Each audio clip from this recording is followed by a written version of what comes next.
Hello student. इस video में मैं आपको जो कक्षा 10वीं का फर्स्ट लेसन है ए लेटर टू गॉड, उसका सेकंड पार्ट बताने वाला हूँ।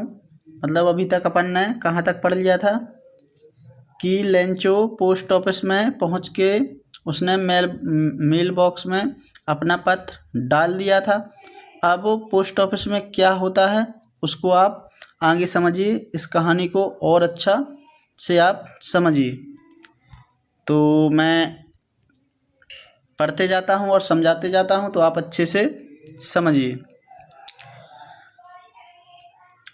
One of the employees who was a postman and also helped at the post office went to his boss laughing heartily and showed him the letter to God। एक कर्मचारी उसी post office में, जिसको postman बोलते हैं, उसने उस letter को लिया और अपने बॉस के पास ले गया, बहुत ज़ोर ज़ोर से हंसते हुए। Never in his career as a postman had he none that address. उस पोस्ट ऑफिस में जो पोस्टमैन था उसने अपने कैरियर में ऐसा लेटर कभी नहीं देखा था। The postmaster, a fat amiable fellow, also broke out laughing. उस पोस्ट ऑफिस में जो पोस्ट मास्टर थे भी हंसी निकल गई, ठीक है। लेकिन but also immediately he turn serious and tapping the later on his desk. और जो पोस्ट मास्टर थे वो तुरंत ही क्या हो गए, सीरियस हो गए और लेटर को अपनी डेस्क पर ऐसे रखने लगे और बोले, commented, what faith, I wish I had the faith of the man who wrote this letter, start up a correspondence with God. उन्होंने बोला, वाह क्या विश्वास है, काश मेरे पास भी इस लेंचो जैसा विश्वास होता, ठीक है, जो भगवान को क्या कर रहा है, पत्र लिख रहा है।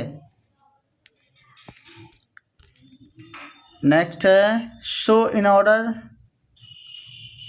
Not shake the writer's faith in God, the postmaster came up with an idea, answer the letter. अब पोस्ट मास्टर ने विचार किया कि इस लेटर का हम जवाब देंगे। What when he opened it, it was evident that to answer it he needed something more than goodwill, ink and paper। अब देखिए लेटर में क्या होता है कि अपन एक जगह से दूसरी जगह लेटर भेजते हैं तो उसमें अपनी क्या बातें लिखी रहती हैं, अपन कोई सूचना देते हैं या सूचना का आदान प्रदान करते हैं। लेकिन इस लेटर में ऐसा कुछ नहीं था। उन्होंने बोला कि यह स्याही और कागज़ से कुछ ज़्यादा चाहिए था। मतलब ऐसा नहीं कि स्याही से अपन फिर से लिख के उसको जवाब दे दें, इसके लिए एक अच्छी भावना की ज़रूरत थी। What he stuck to his resolution.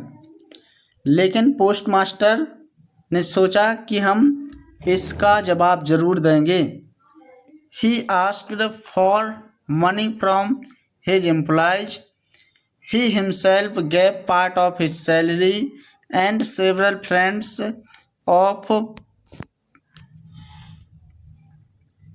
of his were obliged to give something for an act of charity। अब पोस्ट मास्टर ने अपने कर्मचारियों से पैसे मांगे, खुद भी अपनी सैलरी से कुछ पैसे दिए। अपने फ्रेंडों से उन्होंने रिक्वेस्ट किया कि आप इस चैरिटी मतलब ये जो फंड जुड़ रहा है उसमें अपना योगदान दें। It was impossible for him to gather the 100 pesos, लेकिन सबसे पैसे मांगने के बाद भी 100 pesos नहीं जुड़े। So he was able to send the former only a little more than half. उसने फिर जितने भी पैसे इकट्ठे हुए आधे से अधिक, ठीक है, मतलब आधे से थोड़े ज़्यादा जितने भी पैसे इकट्ठे हुए उसने उसको भेज दिए। He put the money in envelope addressed to Lencho, with it a letter containing only a single word as a signature, God। उसने पैसे एक लिफाफे में रखे, लेंचो के नाम के साथ में एक पत्र भी था जिसमें केवल एक शब्द लिखा था गॉड, मतलब कि ये उसका वो हो जाए कि ये जो लेटर है वो किसने भेजा है, गॉड ने उस लेंचो के लिए भेजा है। The following Sunday Lencho came a bit earlier than usual to ask if there was a letter for him. दूसरे ही संडे वह पोस्ट ऑफिस चला गया सुबह थोड़े जल्दी वहाँ पर कि मेरे लिए कोई लेटर आया है क्या, पूछने के लिए गया post office. It was the postman himself who handed the letter to him while the postmaster, experiencing the contentment of a man who has performed a good deed, look on from his office। Postman ने उसको letter दिया और post master अपने office से ही बढ़िया संतुष्ट होकर देख रहे थे कि मैंने एक अच्छा काम किया है, इसको पैसे की ज़रूरत थी तो मैंने उसको पैसे भेज दिए। तो वह अपने ऑफिस से देख रहे थे पोस्ट मास्टर, और पोस्टमैन ने उसको क्या दे दिया, लेटर दे दिया लेंचो को। अब देखिए आगे क्या होता है। Lencho showed not the slightest surprise on seeing the money, such was his confidence, but he became angry when he counted the money। Lencho को कोई सरप्राइज नहीं हुआ उसमें उस लिफाफे में पैसे देखकर, क्योंकि उसको विश्वास था, सच वॉज हिज कॉन्फिडेंस, कि भगवान उसको पैसे भेजें। लेकिन जैसे ही उसने पैसे काउंट किए तो वह क्या हो गया, एंग्री हो गया, गुस्सा हो गया।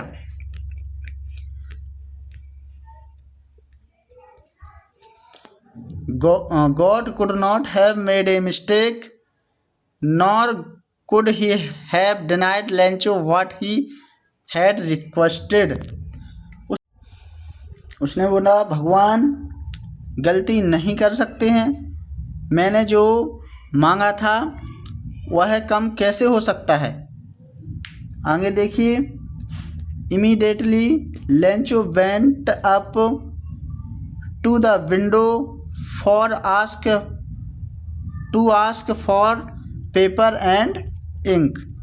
लेंचो तुरंत ही, एक वहीं विंडो थी पोस्ट ऑफिस में, वहाँ पर गया और एक पेपर और इंक मतलब लिखने के लिए स्याही उसने मांगी। On the public writing table he start to write. और वहीं पर पोस्ट ऑफिस में, हर पोस्ट ऑफिस में टेबल डली रहती है जिसमें लोग बाग बैठते हैं, उसी टेबल पर और बैठा और फिर से लिखने लगा। With much wrinkling of his brow caused by the effort he had to make express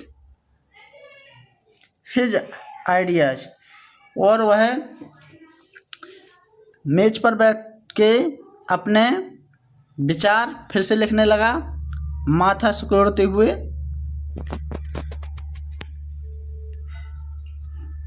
When he finished, he went to the window to buy a stamp, which he licked and then affixed to envelope with a blow of his fist.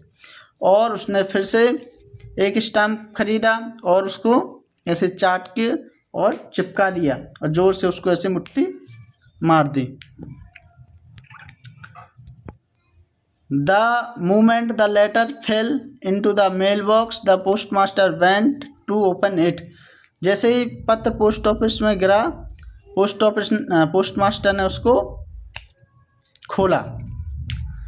It said, God of the money that I asked for, only 70 pesos reached me. उसने कहा, हे भगवान, मैंने जितने पैसे मांगे थे उनमें से केवल 70 पैसों ही मुझे मिले हैं. ठीक है ना, ये चीज़ ध्यान रखना आपको. उसने मांगे कितने थे 100, उसको मिले कितने 70. Send me the rest since I needed it very much.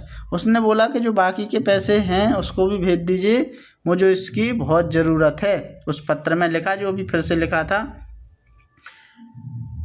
What don't send it to me through the mail because the post office employees are bunch of crooks.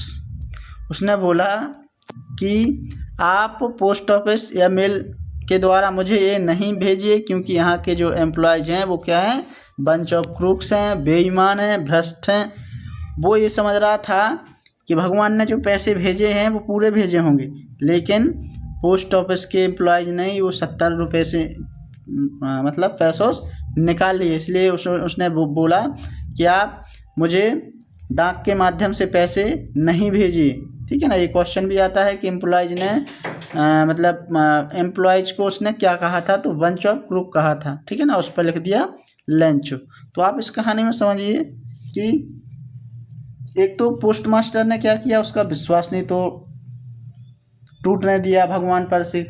लेकिन फिर एक और इसमें एक चीज़ समझिए कि जो लोग उसकी सहायता कर रहे हैं उन्हीं को उसने क्या बोल दिया है, बंच ऑफ क्रूक बोल दिया, मतलब बेईमान बोल दिया, भ्रष्ट बोल दिया.